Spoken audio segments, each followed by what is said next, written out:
우리가 이제 로마서 하면은 되게 이제 믿음으로 구원받는다. 이거 너무나 우리가 다 잘 알고 있습니다. 근데 뭘 빠뜨리느냐 하면 믿음이 뭔가 그 내용을 우리가 확인을 해야 돼요. 예수 믿습니다. 우리가 믿죠. 예수 믿으면 구원받습니다. 그럼 예수 믿는 그 예수님을 어떻게 우리가 믿냐라는 거예요. 우리가 다 예수님을 알아요. 그 예수 믿습니다. 예수님 구원받습니다. 그럼 예수님이 어떤 분이냐는 거예요. 이게 그냥 우리가 단순히 오늘 내가 예수 믿음 구원받는다. 그게 그냥 그 한마디에 다 들어있는 것처럼 보이지만 예수님을 알아야 예수님을 바로 믿을 거잖아요. 그러니까 그 예수님이 어떤 분인지. 그럼 예수님이 어떤 분인지는 우리가 어떻게 알아요? 사실은 몰라요. 근데 하나님께서 뭐예요? 보내주셨잖아요. 그걸 계시라고 한단 말이에요. 예수님이 오셨어요. 그럼 예수님이 왜 오셨을까? 부터 사실은 창세기부터 시작되는 거예요. 예수님 믿는다는 것이. 그리고 예수님이 오셔서 33년 동안 사시면서 예수님이 뭘 하셨는가? 어떤 말씀을 전하셨는가? 우리가 흔히 예수님이 태어난 것부터 십자가에 돌아가시고 승천하시고 다시 오실 것이다. 그 예수님에 대해서 우리가 바로 알아야 내 믿음이 어떻게 될까요? 건강한 믿음이 되는 거야. 이게 믿음인 거예요. 그럼 우리가 그 예수님을 내가 진짜 알고 아 예수님이 이런 분이시구나. 어디부터 시작된다고요? 창세기부터 요한계시록까지. 예수님을 바로 알면 알수록 내 믿음이 어떻게 될까요? 올바른 믿음, 굳건한 믿음이 되는 거예요. 그럼 그런 예수님을 내가 알고 믿게 될 때 그냥 우리가 머리로 마음으로만 믿을까요? 제가 이걸 강조하고 싶은 거예요. 내 삶이 어떻게 될까요? 변화 안 될까요? 변화가 되는 거예요. 그러니까 우리가 로마서를 이제 계속 참여하신 분들은 아실 거예요. 앞에는 예수 믿으면 구원받는데 왜 그러냐. 이 문제예요. 그리고 믿었더니 어떻게 된다는 거예요. 삶이 변화되더라는 내용이에요. 돼야 된다는 이야기예요. 그래서 14장의 내용은 앞에서도 이야기했습니다. 사실은 크게 두 가지예요. 그 믿음에 대한 삶이 구체적으로 어떻게 드러나느냐. 두 가지 관계에서 나타나는 거예요. 첫 번째는 하나님과 우리 관계가 예수님을 통해서 어떻게 돼요? 우리가 죄인이고 원수인데 자녀로 신분이 바뀌어지잖아요. 하나님과 나와의 관계가. 그걸 쉽게 말하면 하나님과 온전한 관계가 이루어진단 말이에요. 예수님 때문에. 그 예수님이 행하신 창세기 3장 15절부터 마지막까지 예수님의 십자가에 돌아가시면 결국은 뭐예요? 하나님과 나와의 관계를 화목하게 하기 위해서 십자가를 지신 거예요. 왜 그래요? 그 로마서 1장부터 인간은 죄인이고 그 죄를 대신해서 예수님이 십자가에 돌아가시고 그걸 완성하셨단 말이에요. 그러니까 우리가 예수님을 바로 알고 믿고 진짜 내가 구원받았다면 누구의 관계가 좋아져요? 하나님의 관계가 자녀의 관계가 되는 거예요. 상속자가 되고 기업을 이어받을 자가 되고 이게 이제 로마서에서 앞에서 이야기하는 내용이에요. 근데 우리가 한번 보십시오. 내가 예수 믿습니다. 구원받았습니다. 그럼 여러분 점검을 해야 돼요. 뭐에 대한 점검이에요? 하나님과 나와의 관계를 점검해야 돼요. 근데 믿습니다. 나 구원받았어. 세례받고 뭐 했는데 하나님하고 나하고 별 상관이 없어요. 여러분 그걸 믿음이라고 할 수 있을까요? 그럼 하나님과의 관계라는 게 뭐예요? 구체적으로 이야기하면 그분을 내가 믿기 때문에 그분이 나를 만드신 걸 믿고 믿음에 대한 거 히브리서 이야기했죠. 살아계심을 믿고 자기를 찾는 자들에게 상 주시는 이심을 알아야 된다. 그럼 살아계심을 믿으면 우리가 그 믿음의 삶이 어떻게 될까요? 그분의 말씀을 순종하게 되어 있는 거예요. 이게 원리예요. 지금 로마서에 대한 성경의 전체 원리예요. 그러니까 하나님의 관계를 여러분들이 체크하면은 내 믿음을 체크할 수 있는 거예요. 내가 한 주간 동안 살았는데 나는 하나님하고 아무 상관없이 살아왔어요. 하나님을 생각해 본 적도 없고 하나님을 의식해 본 적도 없고 그분의 말씀을 묵상하고 그분의 말씀을 따라 살아야지 그 자체도 생각하지 않고 살아왔어요. 믿음일까요? 여러분 이거는 예수님이 계속해서 말씀하시는 것이고 구약에서도 마찬가지예요. 그래서 하나님과의 관계에 믿는다는 것은 내 삶에서 뭘로 나타나요? 그분의 말씀을 신뢰하고 따르는 거예요. 그럼 여러분 그렇게 따르면 어떻게 될까요? 그게 내게 복이라니까요. 우리는 자꾸 순종하는 걸 갖다 굉장히 힘들고 어렵고 내 인생이 뭔가 망가지고 재미없고 자꾸 이렇게 생각을 하는 거예요. 그게 복인데 제가 이야기하잖아요. 앞에서도 우리가 말하는 복은 뭐예요? 내가 예수 믿고 구원받았고 하니까 내게 이런 출세하고 성공하고 돈도 많이 벌고 세상에서 잘 되더라. 자꾸 이걸 복이라고 보는 거예요. 그거는 제가 뭐라 그랬죠? 제가 훈련할 때 이야기했습니다. 그건 보너스예요. 진짜 복이 뭘까요? 하나님과의 관계 속에서 내가 그분의 말씀을 지금 순종하고 살아가는 그 삶 자체가 복이라는 걸 사람들이 모르는 거예요. 그게 얼마나 위대한 복인가를 모르는 거예요. 오늘로 말하면 내가 예수님을 잘 믿고 하나님을 잘 믿고 그분의 말씀을 순종하고 사는 그 사람이 복이란 말이에요. 그래서 여러분 시편의 복이 뭐예요? 복 있는 사람은 악인의 꾀를 쫓지 않고 말씀을 늘 묵상하고 사는 자예요. 그러니까 결과가 뭐예요? 좋은 열매가 맺는 거예요. 이거는 다음 주 설교도 마찬가지예요. 다 같은 원리예요. 오늘 이야기하고자 하는 건 두 번째예요. 자, 진짜 예수 믿었어요. 하나님 알고 예수님 알고 하나님을 말씀을 따라 순종하고 살아요. 그럼 내 삶이 진짜 하나님 믿고 살아간다는 삶이 어디에서 구체적으로 나타날까요? 사람과의 관계에서 나타난다는 거예요. 바울이 앞에서 그래 권세 잡은 자 시작해가지고 쭉 나오잖아요. 특별히 바울이 이야기하는 게 뭐냐? 교회와의 관계예요. 오늘 성도와의 관계. 자, 여러분들이 진짜 성숙한 사람인지 알려면은 사람과의 관계를 확인하면 돼요. 맨날 싸워요, 이 사람이. 맨날. 딱 교회 안에서도 이제. 자, 교회는 항상 성장해 간다 그랬어요. 완성된 사람이 오는 것도 아니고 완성된 것도 아니에요, 교회는. 미완성이에요, 교회는. 다 우리가 죄인 돼가지고 왔잖아요. 예수님 알고 하면서 계속 변화되고 성숙되잖아요. 그 성숙이 뭘로 나타난다고요? 하나님과의 관계, 사람의 관계예요. 근데 구체적으로 나타나는 열매는 사람과의 관계예요. 하나님과의 관계는 안 보이는 관계잖아요. 물론 우리가 어느 정도 알겠지만. 자, 여러분들 예수 믿었어요. 이제 우리 가정을 생각해 봅시다. 부부라고 생각합시다. 부부 싸우잖아요.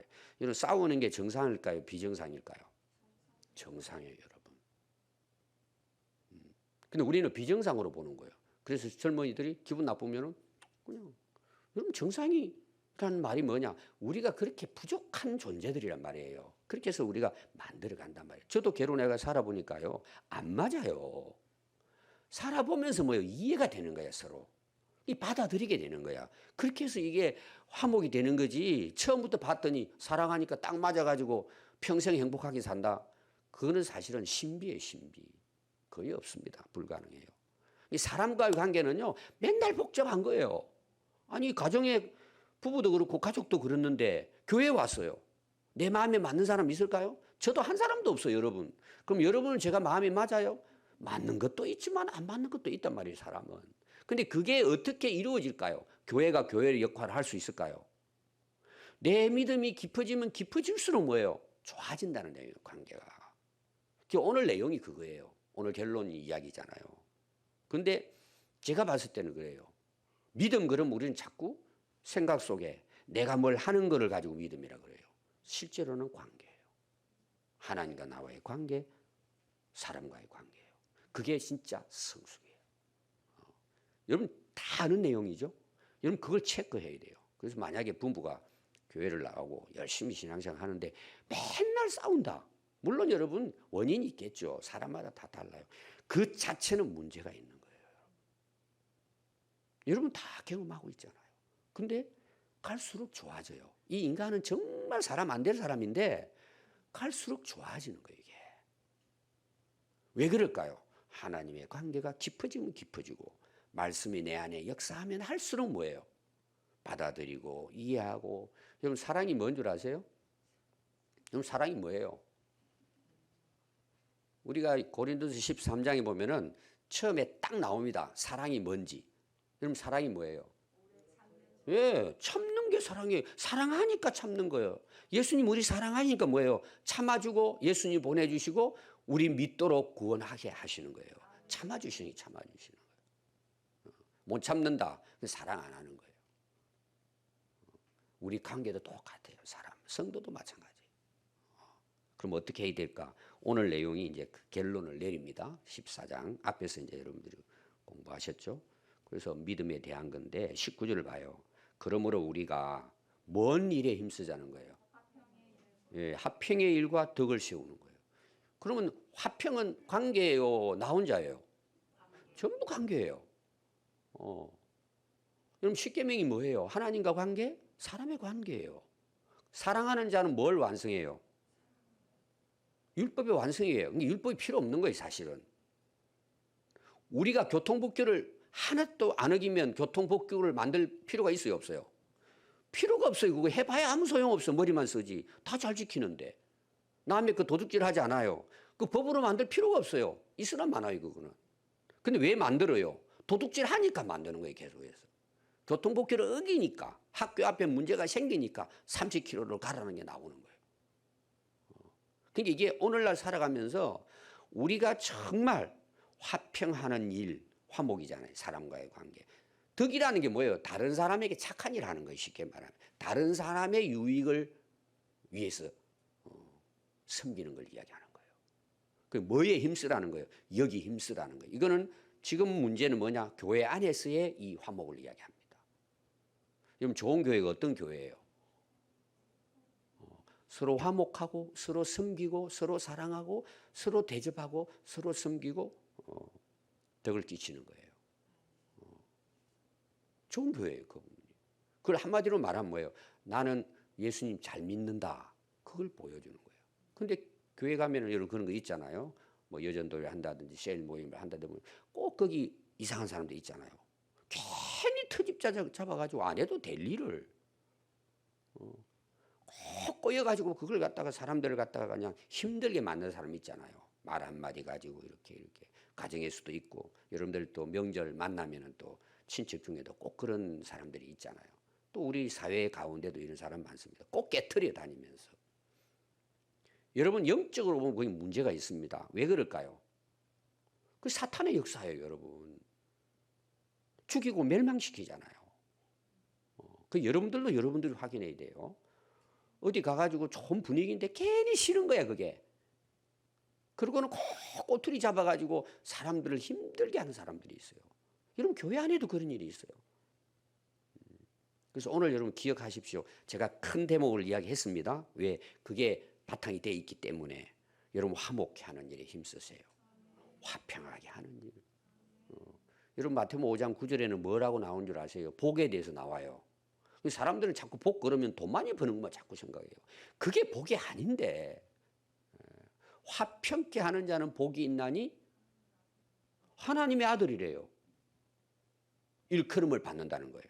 그럼 오늘 우리로 말하면 교회가 서로 화평하고 서로 섬기고 어렵고 힘든 사람들 참 우리가 세워주고 믿음으로 덕을 끼쳐요, 교회가. 그럼 안 믿는 사람이 뭐라 그래? 야, 저 사람은 진짜 하나님 믿는 사람들이야. 또 이런 가정도 마찬가지예요. 맨날 싸웠는데 어느 날 그 가정이 그냥 항상 찬송, 기도, 웃음소리가 퍼져요. 야, 저 사람 평안교회 나가더니 변화됐네. 진짜 하나님 계신 모양이다. 드러나는 거예요. 하나님의 아들 자녀들이잖아요. 꼭 기억하십시오. 여기에 뭐 하라는 거예요? 쓸데없는 일에 힘쓰지 말고 이런 일에 힘쓰라는 거예요. 그럼 이걸 하나로 딱 묶으면 여러분 뭔 줄 아세요? 왜 우리가 하나님 그 관계, 사람의 관계인데 사람의 관계가 중요할까요? 이걸 통해서 우리가 뭐가 될까요? 그들이 하나님과 관계를 맺는 화목의 일을 이루도록 내가 화목의 제물이 되는 것이 우리의 직분이에요. 이렇게 연결이 되는 거예요, 우리가. 굉장히 중요하죠. 여기 힘쓰라는 거예요. 자꾸 그냥 사람들 뭐 터집 잡고 해가지고 앞에 계속 여러분 나온 게 뭔 줄 아시죠? 비판하지 마라, 판단하지 마라 계속 나오죠. 이게 결론적으로는 하나님 관계에 해를 끼치는 거예요. 그럼 교회가 싸워보세요. 여러분 지금 한국 교회요. 막 나누어지고 갈라지고 재산 때문에 세습 때문에 이런 일 계속 일어나죠. 그래서 세상 사람들이 교회를 안 믿는 거예요, 지금. 믿지 않는 거예요. 뭐가 문제죠? 하나님 관계를 교회가 스스로 깨뜨려 버리는 거예요. 그게 나쁜 교회예요, 여러분. 그래서 여러분들이 화평의 일, 덕을 세우는 일에 가정에서나 교회에서나 여러분 직장에서도 그 일에 힘쓰라는 겁니다. 자, 지금 문제가 앞에서 이어져 나온 게 있어요. 이 화목의 교회의 문제, 성도들에게 문제를 일으키는 문제가 뭐냐? 음식의 문제예요, 이게. 여러분들은 지금 이걸 잘 느낌 없을 거예요. 계속 여러분들이 그 당시 로마 그 지역의 상황을 보면 이 음식이 굉장히 이제 문제를 일으켰다. 이 음식은 그냥 우리 먹고 하는 이런 일반 음식이 아니고 제사를 드린, 여러분들 이번에 제사 드린 가정도 있을 거예요. 그런 음식들을 먹어야 되냐 말아야 되냐 이 문제를 가지고 교회 안에서 이게 문제를 일으킨 거예요. 이게 이제 그 당시는 심각했습니다. 여러분 다니엘을 잘 알죠? 왕이 주는 음식 안 먹겠다. 왜? 신들에게 바치고 난 다음에 음식을 주니까 난 안 먹겠다. 뜻을 정하겠다. 이게 다 그 관련된 거예요. 그 당시는 굉장히 이게 이슈가 된 문제예요. 음식을 제사상에 오늘날 차렸어요. 여러분 이제 지금도 제사 드리는 가정이 있을 거예요. 시댁에 가고 그렇게 하면은 먹어야 돼요, 안 먹어야 돼요? 제가 사진을 이번에 하나 찍어 온 게 있습니다. 우리 이제 둘째 손자가 산소에 가서 지금은 우리 이제 기도하고 하는데 같은 이제 안 믿는 사람들이 있잖아요. 그러면 지금은 옛날처럼 이렇게 상을 차리고 그런 건 아니고 제가 이번에 사진 찍었는데 봤더니 사과 하나에 막걸리 한 잔 부어 놓더라고. 전에는 음식을 쫙 펼쳐놓고 절하고 그랬어요. 딱 끝났는데요. 그 사과 누가 먹었을까요? 우리 하승이가 먹더라고. 맛있다고. 그래서 제가 할아버지 마담 보자 그러고 저도 한번 배 먹었어요. 사과는 아무 문제가 없어요. 다 깨끗해요.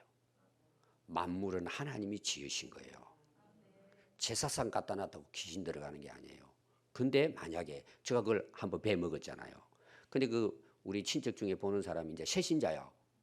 놀래가지고 왜 그 제사상에 그 사람은 제사가 귀신에게 절하는 걸 안단 말이에요. 그럼 내가 먹어야 돼요, 안 먹어야 돼요? 아, 그러냐? 그렇지. 먹으면 안 되지. 이렇게 해주라는 내용이에요. 그게 그냥 악하고 뭐 죄가 있고 없고를 떠나서 그 사람이 그렇게 그 믿음이 약하니까 그러냐고. 그래, 알았어. 다음에 나 먹을게. 해서 그건 해결하면 된다는 문제예요. 아무 문제가 없다는 얘기예요. 근데 그게 교회에서는 굉장한 문제가 된 거예요. 시험이 들고 막 이런 거 가지고 자기들끼리. 그래서 그게 한번 보십시오. 음식으로, 이거는 음식만 이야기하는 게 아닙니다, 사실은. 하나님의 사업을, 그 아무것도 아는 사소한 일, 이거라고 보면 돼요. 그게 본질적인 게 아니에요. 근데 그걸 가지고 하나님의 사업이 뭐예요? 영혼 구원하는 거 아닙니까?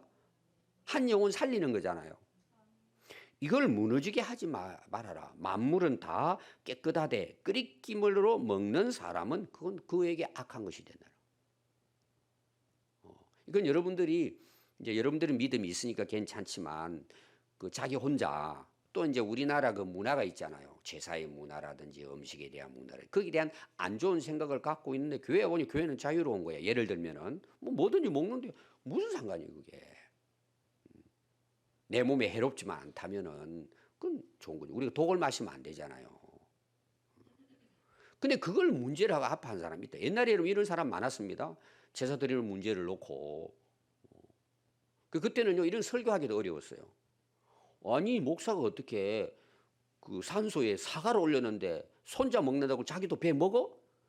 그 교회 안 나가. 이런 사람도 있었다니까요. 심각하게. 그리고 주일에 이야기했잖아요. 날 이야기 앞에 나왔잖아요. 주일날 목사가 식당에 갔어요. 시험 드는 거예요, 신자들이. 지금은 시험 드는 사람이 있을까 없을까요?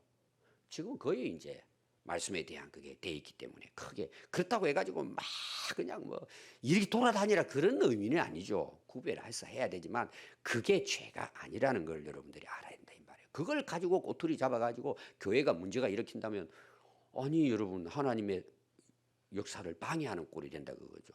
그게 중요한 게 아닌데 그걸 그 당시는 굉장히 중요하게 여겼기 때문에 그런 사소한 일로 우리가 하나님의 역사를 방해하면 안 된다. 고기도 먹지 아니하고 포도주도 마시지 아니하고 무엇이든지 내 형제로 끓이게 하는 일을 아니함이 뭐예요? 아름다운 거예요. 그것은. 여러분 충분히 이해되잖아요. 다른 사람에게 덕을 끼치고 그들이 하나님과의 좋은 그런 관계를 유지하도록 하기 위해서 우리는 뭐예요? 그들을 위한 절제를 하는 거죠. 덕을 끼치기 위해서. 내가 바울이 이제 그러잖아. 난 평생 고기 안 먹겠다. 왜 다니다 보니까 이런 일이 너무 일어나니까. 근데 바울이 한번 생각해 보세요. 제가 이제 오늘 산소 가서 사과 하나 배 먹었다. 예를 들어서 거기 있더니 뭐 돼지고기 있어가지고 삼겹살 내가 싸먹었다. 만약에 그때 당 설교했다고 해봐요. 다 떠나는 거예요. 상황이 그런 상황이. 그러니까 나는 평생 그런 일이 있다면 내가 고기를 좋아하지만 안 먹겠다는. 그게 뭐예요? 하나님 보실 때 아름답다는 거예요. 왜? 다른 사람의 영혼을 위해서 자기를 절제하기 때문에. 이거는 오늘날은 좀 더 바뀌어졌을 거예요. 오늘날에는. 더 제가 구체적으로 한번 예를 들어 보겠습니다. 저도 운동을 좋아해요. 그 이제 젊었을 때 오래전에 학교 다니면서 제가 이제 테니스를 했습니다. 교회에서는 탁구도 하고 이제 했어요. 그것도 한 20년 안 했어요. 근데 작년부터 가을부터 그 1년 돼 가나요? 아침에 시간 되면 이제 가서 이제 운동을 다시 이제 라켓 잡고 가요. 피곤하니까 막 몸이 그래서 갑니다.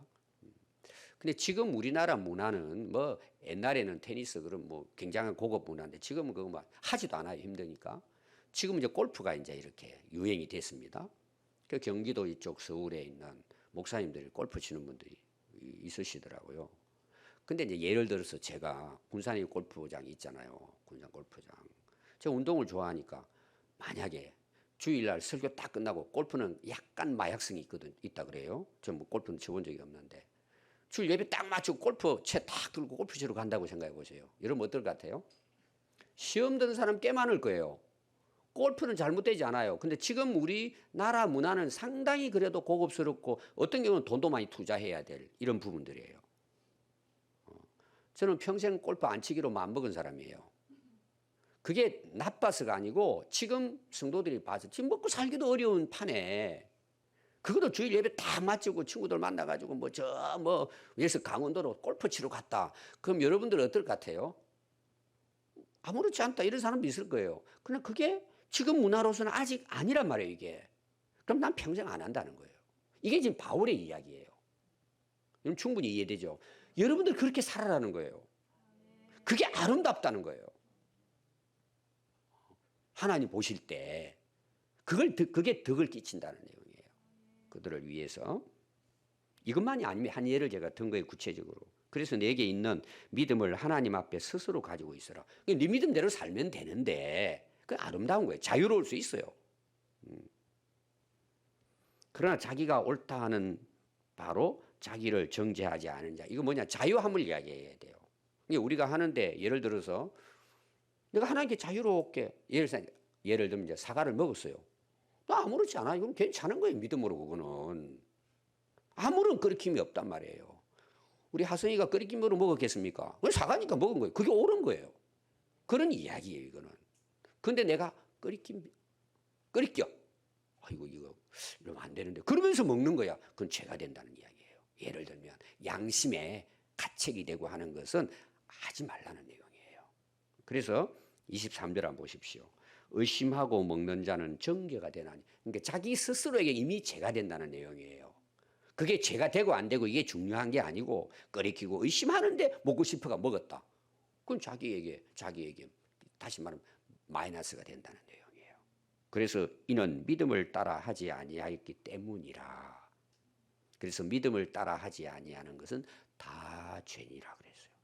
자, 하나님 모든 걸 다 주셨어요. 우리 자유할 수 있어요. 그러니까 우리가 그건 뭐 편안하게 먹을 수 있다 이 말이에요. 나에게 복이 되죠. 그것은 믿음으로 살아가니까. 근데 끓임이 생겨요.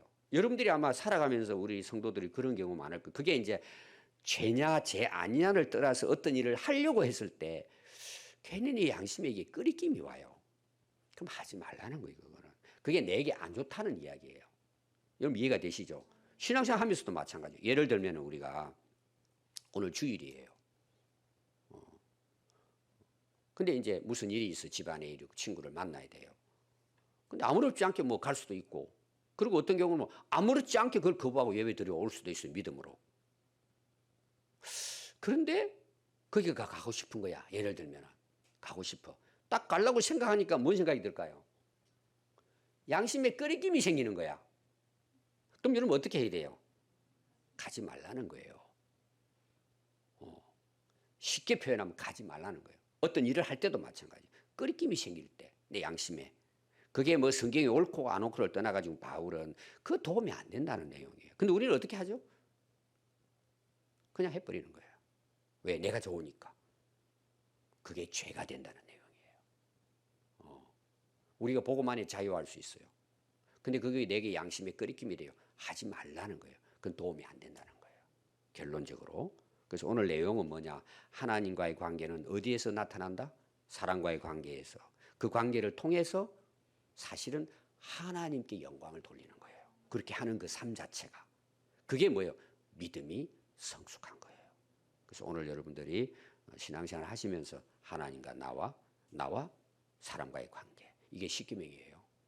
그래서 이 세상에 살아가면서 우리 그리스도인들이 그런 삶을 통해서 하나님을 영화롭게 하고 그들이 하나님께 돌아와서 구원받도록 우리는 살아가는 것이 이게 뭐예요? 지혜로운 삶이에요.